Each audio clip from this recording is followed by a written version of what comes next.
Clear na? Any questions, clarifications? Expectations? Testing. Ayun.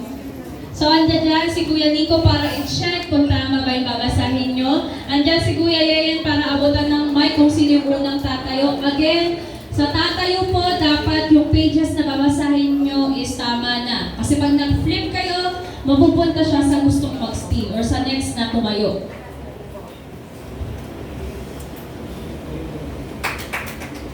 Kinakabahan na lahat. Wala na nag-aan. O sige, ngayon wait lang. Ano muna tayo? Icebreaker. Pangalan lang muna. Pangalan lang ha, para mabilis. Okay. Name. Avril? Avril. Ayun na. Bulacan. Tapos, Kaina, Pinangalan. Kaina, EF, Army. Bakit nakamay na? Ulit. Nakasan yung guys. Ginagawa pa kayo? Ba't kinakabahan din eh? Ebi, Binawanan. Okay, palpakan naman natin sila. Dahil! Sa tayo! Okay, quiet please, quiet. Ang pagbasa namin ng Bible verse ay, kunwari, Genesis 1:1.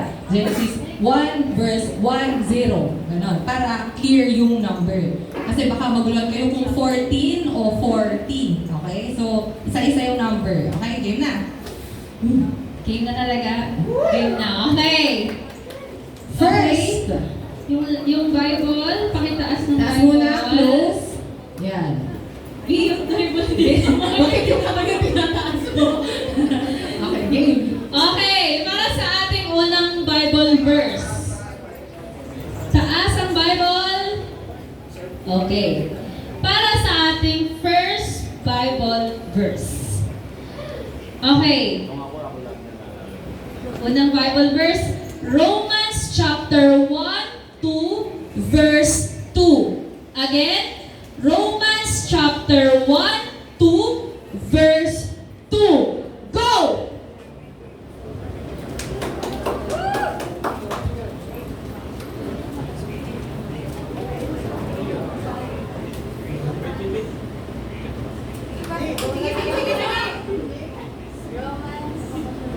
May po. Romans chapter 12 verse 2. Huwag kayong gumaya sa mundong ito. Hayaan niyong baguhin ng Diyos ang takbo ng isip niyo. Para malaman niyo kung ano ang gusto niya, yung mabuti, nagpapasaya sa Kanya at perfect. That's correct!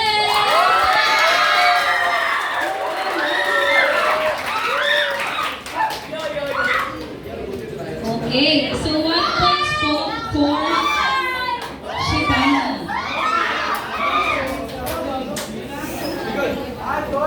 Okay. Okay, Bible's up. Second verse. For our second verse. Okay. Again. For our second verse. Matthew 6:3. Again. Matthew 6:3. Go!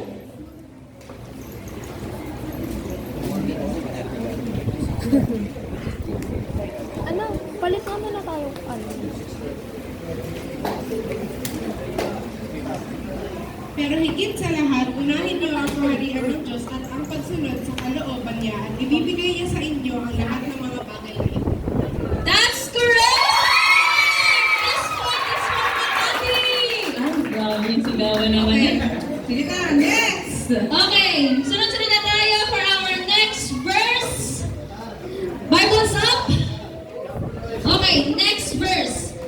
Ephesians 6:10. Again, Ephesians 6:10. Go!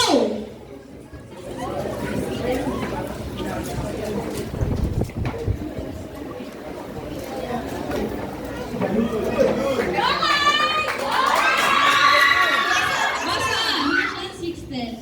Finally, pagpalakas kayo sa pakipag-isa nyo sa Panginoon sa tulong ng dakilang kapangyarihan niya. That's correct!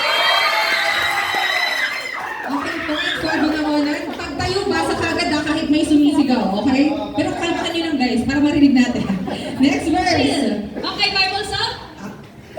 Bible's up. Next verse, Isaiah 40, verse 31. Isaiah 40, verse 31. Go!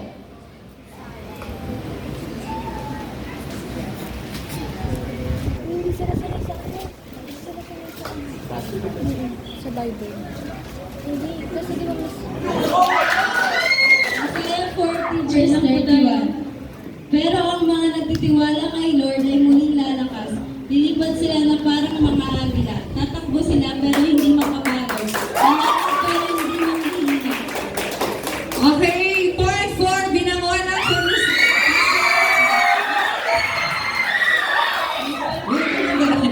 Next verse. Second, up. Next verse, 2 Corinthians 5, verse 17. 2 Corinthians 5, verse 17. Go!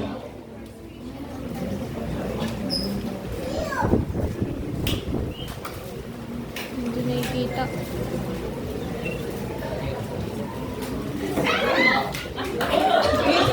Kaya kung nakipag-isa na kay Christ ang isang tao, bagong creation na siya. Wala na yung luma, bago na ang lahat. That's correct!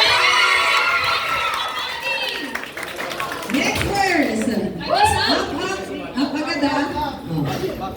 Next verse, 1 Peter 5, verse 7. 1 Peter 5, verse 7. Go!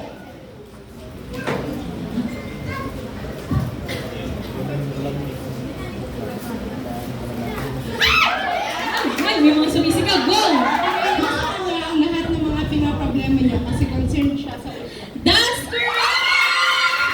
Grabe yung ano nito. Grabe yung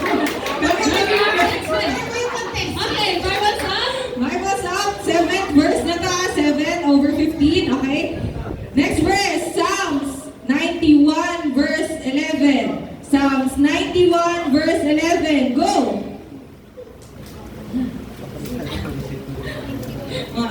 Kaya na tayo guys. Ibibilin ka niya sa mga angels niya na bantayan ka saan ka man pumunta. Again, that's correct! Bible's up. Ay, napag ko yan nga. Next verse. Bible's up. Next verse, Matthew 11, verse 28. Matthew 11, verse 28. Go!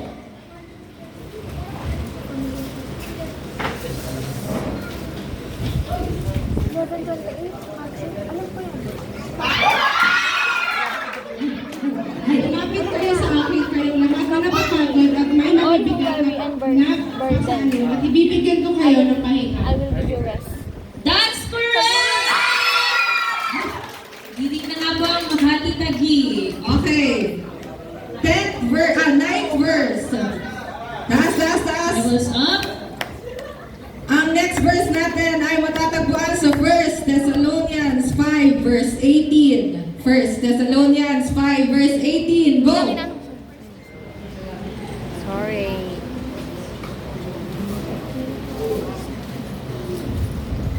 Pag nakita, tayo agad. Natubig sila. At magpasalamat kayo sa lahat ng sitwasyon. Ito ang gusto ng Diyos na maging buhay niyo kasi nakikipag-isa na kayo kay Christ. That's correct! Grabe na nakatarap yung text ng mga Okay, 10th verse. Bible's up. Bible's up. 10th verse.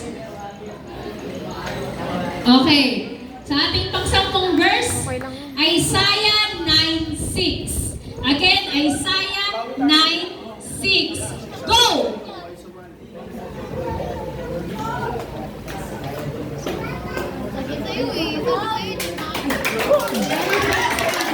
Ang pinanganak, binigay sa atin ang isang lalaking anak. Sa balikat niya ang pamamahala ay ipapasan at tatawagan siya, nakakamanghang tagapayo, makapangyarihan Diyos, walang hanggang tatay, Prince ng kapayapa.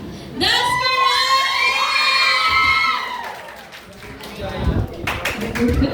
Okay. For our pang-11 na verse. Colossians, okay, Bible's up. Again, For our next verse, Colossians 3:23. Again, Colossians 3:23. Go!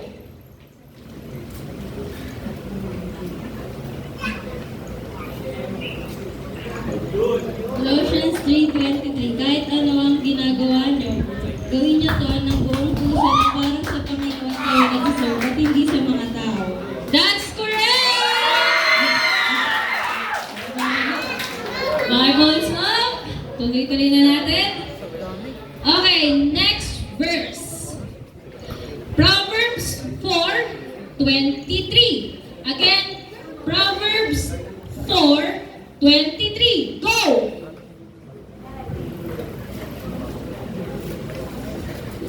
Tawagan mo at bantayan ang puso mo. Diyan nakasalalay ang buhay mo. That's correct! Okay, sige. Bago tayo mag-next verse, ito yung reminder ko sa inyo para kung may nakatayo na, hindi naman, okay lang naman na mag-flip pa kayo. Kasi malay mo, mali yung binabasa, di ba? So, pwede naman yung gawin yun. So, kung may nakatayo, pwedeng maghanap pa rin kayo nung verse na sinabi namin. Para if ever, kung mali yung binasa niya, kayo na lang kayo kagad. Pwede nang masting agad, okay? Next verse na. Okay, next verse. Up. Bibles up. Again, for our next verse, Jeremiah 29:11. Again, Jeremiah 29:11. Go!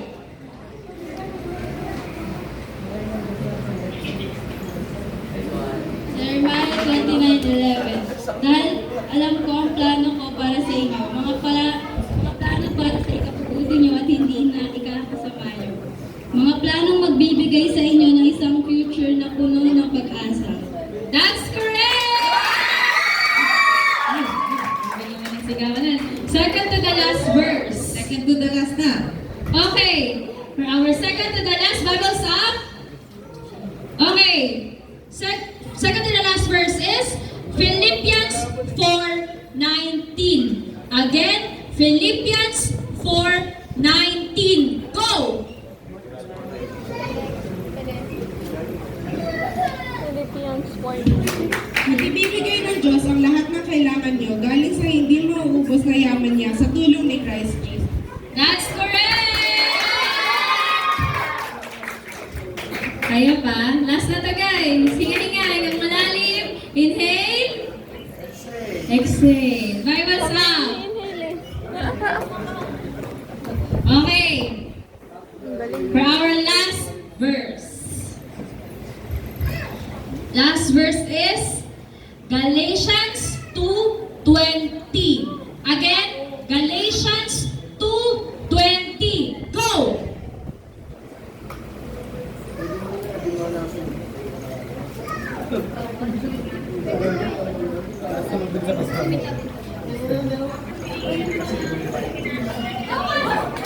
Ay, may mga Galatians 2:20. Hindi na ako ang nabubuhay. Si Christ na ang nabubuhay sa akin at nabubuhay ako ngayon na nagtitiwala sa anak ng Diyos. Minahal niya ako at ibinigay niya ang buhay niya para sa akin. That's correct! Grabe. Grabe mga cheer bawat isa. And that's it for our Bible drill. Palakpakan naman natin yung mga participants natin. Alam namin na medyo nakakapagsakan nerve-wracking din para sa kanila. And even sa mga nag-cheer. Kasi kanina, tatayo pa lang meron ng, hey! Hey! Gumaganon na eh. Yung mga POV. Yan. So, sige, makakabalik na kayo. Palakpakan naman natin sila.